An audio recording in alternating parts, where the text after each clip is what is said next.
Take a look at this swanky London gaff. It's a posh house on a posh street, but not just any posh street, it's bloody Harley Street. Usually we associate Harley Street with expensive doctors, but 29 Harley Street was special. In 2016, the story broke that this house was the headquarters of 2,159 companies. Yes, you heard me right, this house supposedly contained 2,159 companies. This must have been an incredibly tight squeeze. I mean, the morning rush here must have been hell. And can you even imagine what the queue for the toilets was like? Now, of course, there wasn't this many companies in this house, so what's going on here? In reality, this house contained one company, a company called Formations House, which is a formations company with the sole purpose of creating new companies. A bit of a mouthful, I know, but stick with me. Formation companies typically set up shell corporations, which are often registered in tax havens and are commonly used for tax evasion, money laundering and fraud. Now, they do have some legitimate uses, an example being tax avoidance, which is very similar to tax evasion but is perfectly legal. Shell companies are popular because they make it easy to hide the real owners of money and assets. So it's a really handy tool if you fancy doing a bit of the old corruption, organised crime, or if you just don't fancy sharing with those damn smelly proles. It's all nice and tucked away from those pesky investigators because money can cross borders but laws can't. Now, for an extra layer of privacy, the formations company can provide you with a nominee director, which is just someone who is willing to sign paperwork. An example of a nominee director actually based at 29 Harley Street was a lady by the name of Edwina Coles. So here we have the company's house page for Edwina Coles. So as you can see here, total number of appointments 1,301. You think you're busy. And here are some of the company names. They're completely unimaginative. We've got Exhibition Ltd, Enterprise Corporation, Standard Technologies, Special Ltd. There's another silly one down here. We've got Problems Ltd. Now, can you imagine working at the marketing department there? What else do we have here? Fart Ltd. Now, obviously, I'm having a bit of fun there, but you get the idea, this just doesn't seem legit, does it? So say you're a person who's interested in optimising their finances to be as tax efficient as possible, or you're a corrupt official or leader of a cartel and need to launder your ill-gotten gains. What's the best way to go about this? Firstly, you will need a resourceful lawyer, accountant or financial advisor. They will be responsible for contacting a formations company, which will then create the necessary shell corporations. Now, say you really need to hide the money. One shell corporation isn't going to be enough. You will need a corporate structure. So how would this look? So company number one, let's call it definitely not Tax Evasion Ltd, which will be registered in the Cayman Islands. This company could then be owned by another company called, let's call it Nothing to See Here Incorporated, which could be registered in Panama, and then the shares of this company could be held in a trust in Jersey. Now, trusts are just leftover laws from the medieval times when knights would go off on crusades and they could just leave all of their assets in trust to someone. I'm obviously having a bit of fun with the company names here, but you get the idea. And the dirtier the money, the more steps are added.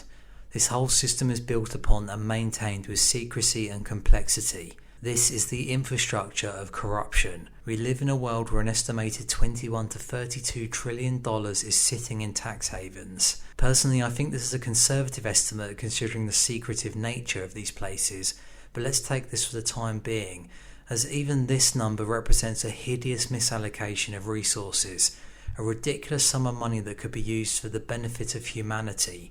Consider Tesla's Investor Day as an example, where it was proposed that transitioning to a fully renewable energy system would cost $10 trillion. This suggests that a potential solution to one of humanity's most pressing challenges, achieving sustainability, could be financially attainable right now. This is just one example, but also think about poverty, starving children, crumbling infrastructure. The list goes on. There is more than enough money in the world. Humanity only really has one problem, which is corruption. Everything else is just a symptom. Here in the UK, we are losing £35 billion each year to tax evasion. How our government can inflict austerity and preach that we need to tighten our belts while this sort of money is being stolen from the taxpayer is psychopathic. However, the ramifications of this are much bigger. The offshore financial system has been aptly named the looting machine. The looting machine is a handy tool used worldwide, but Africa stands as a striking example due to the continent's vast natural resources. They have half the world's diamond reserves, a quarter of the world's gold, 10% of the oil reserves among numerous other valuable commodities. Yet we've all seen these heart-wrenching charity adverts featuring emaciated individuals in shanty towns and children with bloated bellies swarmed by flies. These images evoke a deep sense of despair and lead us to wonder why these countries just can't ever seem to get their acts together. So where does all this money made from these lucrative commodities end up? Primarily, it flows into the accounts of large multinational corporations and the pockets of the elites within their countries, and our financial system provides the infrastructure that enables these corrupt leaders to steal from their people. It appears the West has blood all over its diamond hands. It has been estimated that $50 billion flows out of Africa annually. A notable example of this is the accusations levelled against the dictator of Equatorial Guinea, whose son owns a company named Ebony Shine International Limited. On the ICIJ website, an organisation that played a key role in unveiling the Panama Papers and the Pandora Papers, you'll see the evidence of what I'm discussing. If these monumental leaks haven't reached your ears as exactly the issue I'm highlighting here, it's beyond depressing because these leaks should have changed the world. But anyway, I digress. Ebony Shine Limited, registered in the British Virgin Islands and linked with Jersey, both well-known UK tax havens, illustrates the point perfectly. The connections diagram available shows what could be a prime example of the complex corporate structures we discussed earlier. Located at the bottom of the website is a large disclaimer. This is because outright accusations can't be made without risking legal action, leading to the prominent use of allegedly. It underscores the fact that no convictions have been made, but if you are looking for a method to, say, siphon off government funds, this scenario outlines a potentially effective strategy. But the United States Senate, after investigating, did actually conclude that Ebony Shine Limited was used to buy a Gulfstream jet for the dictator. This is one of many purchases which included $1.8 million on Michael Jackson memorabilia, including crystal-covered gloves. All this in a country where 70% of the population lives in poverty. People are starving to death while the leader is buying private jets and diamond-encrusted clothing. This is like Bond villain stuff. So how do these people live with themselves? Now I do have some theories here, so before we begin, please reach under your seat for the complimentary tinfoil hats we placed there before the show. Right, have you got them on? Okay. So I want to start by saying that I don't think there is such a thing as evil people and only evil acts, and that ultimately this is an unhelpful and old-fashioned concept that gets us nowhere closer to discovering why people behave like this. It's like, oh, okay, they're evil, good, case closed. Maybe it's just easier to imagine these people like they're from a different species or just nasty automatons. It's important to bear in mind though that these individuals are simply human beings, much like you and me. The interplay of environmental and biological factors, when aligned in a certain way, could lead any one of us down a similar path. So what does this mean?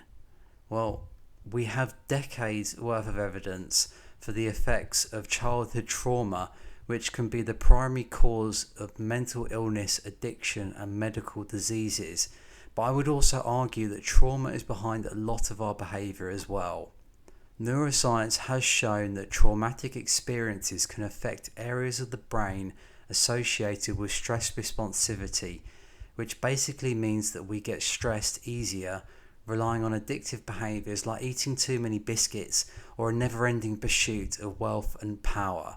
There is also evidence that shows how trauma affects a part of the brain associated with social interaction. The title of this video is an alleged quote coming from a lady called Leona Helmsley, who was described as a flamboyant but tyrannical businesswoman who apparently said, "We don't pay taxes, only little people pay taxes." This chilling quote could signify the complete contempt these people have for normal human beings, or just a pervading idea of social Darwinism, which is the idea that the best rise to the top of society, so we at the top are obviously superior and deserve to be there, right? This narcissism often stems from experiences of trauma. It's well documented that narcissism can act as a defense mechanism against self-hatred and profound insecurity. People tend to project an image of superiority to alleviate their inner pain and insecurity. Who knows, Leona's parents might have been really horrible to her, laying the foundations for this alleged callousness. But let's not blame the parents, as this could be part of a transgenerational cycle, meaning that trauma is passed from generation to generation like a terrible baton. This is why I think that the ultimate parenting advice is to sort yourself out and deal with your own trauma, because otherwise your kids will inherit it and all of its caveats. Now, I'm not talking about trauma to invoke bleeding hearts like we should wrap everyone up in sunshine and rainbows. My point is that trauma is a universal human experience. Each one of us carries emotional wounds that could profoundly influence much of our behaviour, and people who say that what I went through wasn't bad enough are part of the problem. This hierarchy of trauma is an illusion, a self-deception, so we can minimise and avoid our own pain. Personally, I think that grief is the most undertreated cause at the root of many of society's problems, but hey, that's just me. It's also that the full extent of this theft from the taxpayer remains concealed from the public, obscured by the divisive nature of our media landscape, which often divides us into tribes and factions, encouraging us to fight amongst ourselves. It's so frustrating the amount of attention given to meaningless topics, which are arguably just distractions feeding us on a diet of outrage and confirmation bias. Often these deliciously simple explanations to societal problems are just impossible to resist, as they tend to ease feelings of uncertainty or just give us someone to blame or even hate. This system hides behind secrecy and complexity, like they say in The Big Short. Does it make you feel dumb and a little bored? Good, it's supposed to. So you leave them the fudge alone.